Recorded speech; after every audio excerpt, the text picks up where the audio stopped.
Magandang gabi mga guys. Ito tayo ngayon. Mag-observe tayo sa aking anak na bago lang ka-graduate, walang trabaho at pa-apply siya. Walang nahanap na trabaho. Ito ngayon siya sa online. Tingnan natin. Mag-observe lang tayo.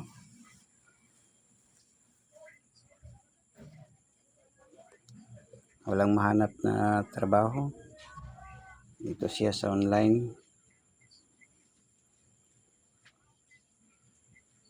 Nagtuturo ng mga estudyante mula sa ibang bansa. Can you hear it?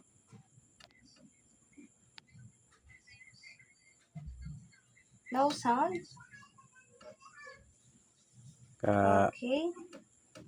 Kaka-graduate lang niya sa college mga guys.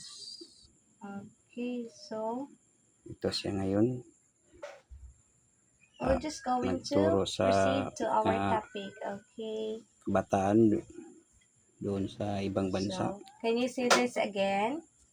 Sise, can you see that? Okay. So, who are your family and friends? Dapat So, siyang mahanap do ng you trabaho have guys. a dad? Do you have a dad? Who are your family?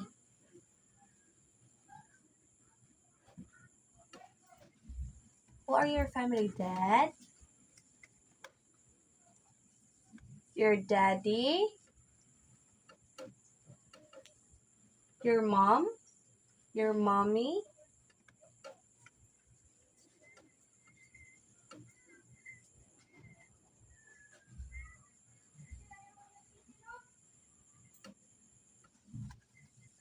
Okay, that's great.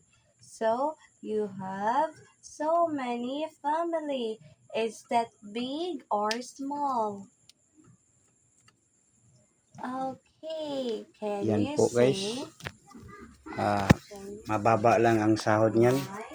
Sabi niya sa akin, mga 50 pesos every student.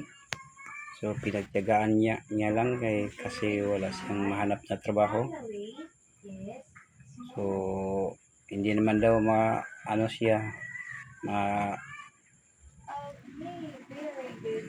maka-apply kung walang experience. Doon muna lang siya, pinagtiyagaan niya yung 50 pesos per head ng estudyante. Kaya sa ibang bansa yun, tinuruan niya.